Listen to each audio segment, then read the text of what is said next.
अस्सलाम वालेकुम my viewers. बच्चों, लास्ट टाइम का जो टॉपिक हमारा चल रहा था 1.1 का, आज हम उसका क्वेश्चन नंबर 3 करने जा रहे हैं। इस क्वेश्चन को मोस्टली टीचर ये कह के छोड़ देते हैं कि बच्चों ये क्वेश्चन इंपॉर्टेंट नहीं है या आपको पेपर में नहीं आना, बट जब हम पेपर करने जाते हैं तो कभी कभार ऐसा होता है कि इसी का रिलेशन हमें MCQs टाइप में आया होता है या यही क्वेश्चन शॉर्ट क्वेश्चन में या इन्हीं क्वेश्चन में से एक क्वेश्चन जो सा एंटी टेस्ट में आया होता है। तो आज हमने ये देखना है कि इस क्वेश्चन को हम प्रूव कैसे करेंगे। हमारी फर्स्ट जो स्टेटमेंट है वो स्टेटमेंट ये है कि the perimeter of square as a function of its area. ठीक है, the perimeter P of square as a function of its area, कि एक स्क्वायर है और उस स्क्वायर का जो पेरीमीटर है वो उसके एरिया का फंक्शन है। इस चीज़ को हम लोगों ने प्रूव करना है। अब यहाँ पे सबसे पहले हम लोग ये देखते हैं कि व्हाट इज़ पेरीमीटर। पेरीमीटर क्या होते हैं बेटा? सिंपल में किसी भी शेप का, कोई भी कॉर्नर वाली शेप है, अगर उस कॉर्नर वाली शेप की तमाम बाउंड्रीज़ की लेंथ को हम ऐड कर देते हैं, जैसा कि इसकी 1 बाउंड्री है, 2, 3 एंड 4, इसकी टोटल 4 बाउंड्रीज़ हैं। अगर मैं इन 4 साइड्स को ऐड कर दूंगा तो वो चीज़ मुझे इसकी क्या मिल जाएगी? पेरीमीटर्स की फॉर्म में मिल जाएगी। इट मीन कि P should be equal to x plus x plus x plus x, यानी कि P बराबर आ गया किसके? 4x के। तो ये मेरा फर्स्ट रिलेशन आ गया। ये मेरे पास हमारे पेरीमीटर्स की क्या आ गई? लेंथ आ गई, यानी कि 4x है।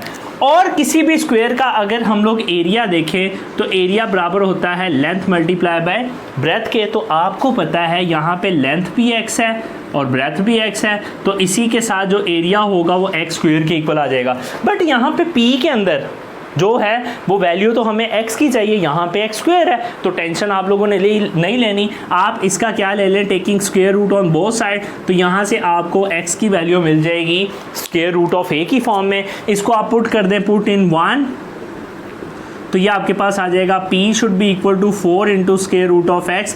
इट मीन कि ये आपके पास आपका पेरीमीटर्स का और उसके एरिया का क्या आ जाएगा? रिलेशन आ जाएगा। तो सॉरी, ये गलती होगी कि x की जगह पे मैंने a लिख दिया, a की जगह पे मैंने x लिख दिया। अब ये हमारे पास एक छोटा सा क्वेश्चन था। अब देखें, इस क्वेश्चन को अगर MCQs में पूछा जाए कैसे, आपको MCQs में फॉर एग्जांपल कहा जाता है कि भाई आपके पास एक एरिया है किसी भी स्क्वायर का, वो 36 है, तो बताओ उसके पेरीमीटर्स क्या होंगे? तो आप लोगों ने जल्दी जल्दी इस फॉर्मूले को याद रखना है भाई। आपने क्या करना है, इस फॉर्मूले में a की जगह पे 36 पुट करना है, तो ये आ जाएगा 4 इंटू 6, तो P इज इक्वल टू आ जाएगा 24। इसका मतलब है कि वो स्क्वायर जिसका एरिया 36 है तो उसके पेरीमीटर्स कितने होंगे? 24। अगर 24 को आप 4 पे डिवाइड करो तो आपकी पर साइड की जो लेंथ होगी वो 6 आ जाएगी। भले वो आप उसको सेंटीमीटर या मीटर में काउंट करो तो आपको पता लग जाएगा कि हाँ, पेरीमीटर 24 है और एरिया कितना 36 है। तो ये आपका एक छोटा सा क्वेश्चन था जिसको मैंने करवाना था। नेक्स्ट हम लोग मूव करते हैं। The volume of a cube as a function of the area of its base. देखने में जो आपके पास समझ लें स्टेटमेंट है वो थोड़ी सी डराने वाली है, बट डराने वाली नहीं है क्योंकि हम लोग खुद बहुत अच्छा डराने वाले हैं। तो हम सबसे पहले देखते हैं कि किसी भी क्यूब का वॉल्यूम क्या होता है। उसका वॉल्यूम होता है लेंथ मल्टीप्लाई बाय ब्रेथ, यानी कि विड्थ मल्टीप्लाई बाय हाइट। तो अगर आप लोग इसको देखें तो यहाँ पे लेंथ भी x है, हाइट भी x है और ब्रेथ भी x है, तो यहाँ पे v इज इक्वल्स टू आ जाएगा x क्यूब के। तो ये आपका रिलेशन 1 आ गया। बच्चों, अगर सिंपल में आप लोग देखो, वो कह रहा है कि क्यूब का आपने एरिया लेना है, यानी कि क्यूब का आपने एरिया लेना है किसका? बेस का। फॉर एग्जाम्पल, अगर आप किसी भी तरह की कोई चीज़ लें, जैसा कि मैं इस बॉक्स को ले रहा हूँ, ठीक है, मैं कहता हूँ फॉर एग्जाम्पल ज़ूम करें कि ये एक बॉक्स है, ये बॉक्स सारा का सारा क्यूब है। अगर ये बॉक्स सारा का सारा क्यूब है तो मेरे हाथ के नीचे वाला जो इसका एरिया है वो क्या है इसका, यानी कि इसके मेरे हाथ के नीचे जो इसकी लेंथ है वो क्या है? वो इसके एरिया को शो कर रही है। यानी कि अगर मैं किसी भी क्यूब की बेस का एरिया लूँ तो वो एरिया भी मेरा एरिया ऑफ स्क्वायर के इक्वल होगा। यानी कि सिंपल में यहाँ पे भी जो एरिया होगा वो लेंथ क्रॉस ब्रेथ के इक्वल होगा, तो वो भी आ जाएगा a स्क्वायर के।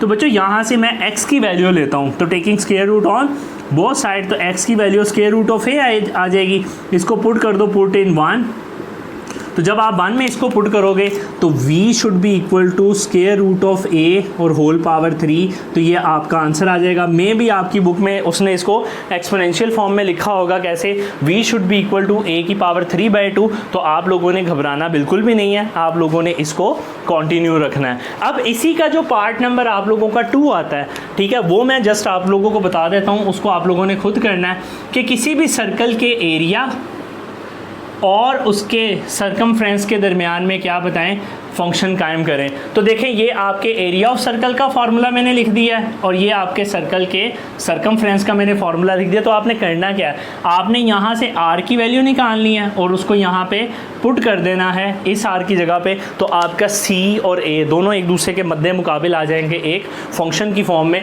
तो ये आपका क्वेश्चन नंबर 3 है। आई होप कि आपको ये क्वेश्चन अंडरस्टैंड हो गया होगा। नेक्स्ट हम लोग अपने क्वेश्चन की तरफ मूव करते हैं, ठीक है।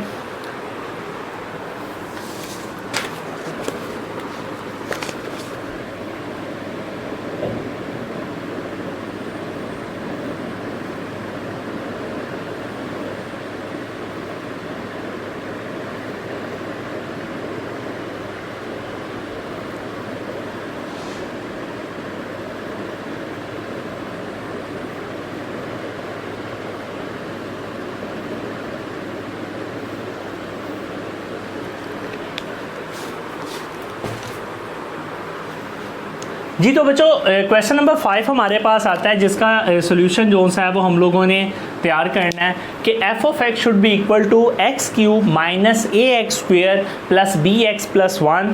यहाँ पर उसने 2 क्लू दिए हैं। उसने कहा है कि अगर इस फंक्शन में x की जगह पे 2 पुट करें तो जो हमें आउटपुट मिलेगी वो -3 के इक्वल होगी, और अगर इस फंक्शन में हम -1 को पुट करें इनपुट की जगह पे तो इसकी आउटपुट 0 के इक्वल होगी। तो सबसे पहले हम इन 2 चीज़ों को अपनी रिक्वायरमेंट के मुताबिक करते हैं। तो मैं कहता हूँ put x is equals to 2 and x is equals to 1 in f of x। तो लें जी सबसे पहले f इंटू 2 पुट करें, तो f into 2 should be equal to 2 का क्यूब माइनस a इंटू 2 का square plus b into 2 plus का 1। तो देखें f ऑफ 2 की इनपुट क्या आउटपुट क्या है -3, तो ये 8 माइनस 4a प्लस का 2b और प्लस का 1 हो जाएगा। जब आप इसको सॉल्व करेंगे तो देखें -3 एज इट इज़, तो ये माइनस का 4a प्लस का 2b और प्लस के 9 हो जाएंगे। तो ये आप इन दोनों चीज़ों को वहाँ पे ले जाएं, a और b को, तो ये इधर जाके प्लस और ये इधर जाके माइनस, और 9 में जब 3 आके ऐड होंगे 12, तो यहाँ से जब आप 2 को कॉमन लेंगे तो यहाँ पे 2a minus b should be equal to आ जाएगा 6 के। तो ये आपका एक ये रिलेशन बन गया। इसी तरह से आप जब इसको इनपुट देंगे -1 की फॉर्म में तो ये बन जाएगा -1 का क्यूब a इंटू -1 का स्क्वायर प्लस b इंटू -1 और प्लस का 1। तो बच्चों इसकी आउटपुट 0 के इक्वल है। तो -1 का क्यूब जब माइनस ब्रैकेट के अंदर और पावर ऑड हो तो वो माइनस ही रहती है, और -1 का स्क्वायर +1 तो माइनस है, और प्लस माइनस माइनस का b और प्लस का 1 एज इट इज़। तो बच्चों ये दोनों कैंसिल। तो यहाँ पे a माइनस b बराबर 0 के, तो यहाँ से हम a की वैल्यू निकाल लेते हैं जो कि क्या निकलेगी -b निकलेगी। इसको हम स्टेटमेंट नंबर क्या कह देंगे, 2 कह देंगे। अब आप क्या करें कि a की वैल्यू -b को पुट कर दो, पुट इन 1। तो देखें जहाँ पे a है वहाँ पे -b लगा दें, तो ये आ जाएगा 6 के। तो यहाँ से आ जाएगा -3b should be equal to 6। तो b की वैल्यू क्या आ गई -2। इसको दोबारा से पुट करें आप 2 में, ठीक है, तो a बराबर आ जाएगा माइनस इंटू माइनस का 2, तो a की वैल्यू आ गई पॉजिटिव का 2। तो ये बच्चों आज का हमारा एक छोटा सा काम था जिसमें हमने क्वेश्चन नंबर 3 और 5 को सॉल्व किया। आई होप कि आप लोगों को इन क्वेश्चंस की बड़े अच्छे तरीके से समझ आ गई होगी। तो इंशाल्लाह नेक्स्ट वीडियो में हम लोग अपने क्वेश्चन नंबर जो सा है वो 7 से ऑनवर्ड मूव करेंगे। जो क्वेश्चन नंबर 6 है वो आपका सारा का सारा बिल्कुल इसी तरह का है और उसको इंशाल्लाह आप लोगों ने खुद करना है। अगर उससे रेलिवेंट आपको कोई भी प्रॉब्लम हो तो इंशाल्लाह मेरे साथ कॉमेंट बॉक्स में ज़रूर रब्ता करें, मुझे बता दीजिएगा। मेरे एज़ सुन एज़ जितना भी पॉसिबल होगा मैं जल्द अज जल्द उस क्वेश्चन की आपके लिए जो भी रहनुमाई कर सकता हूँ वो इंशाल्लाह ज़रूर करूँगा। अपना ख्याल रखिएगा, इंशाल्लाह आपसे फिर मुलाकात होगी। अल्लाह हाफ़िज़।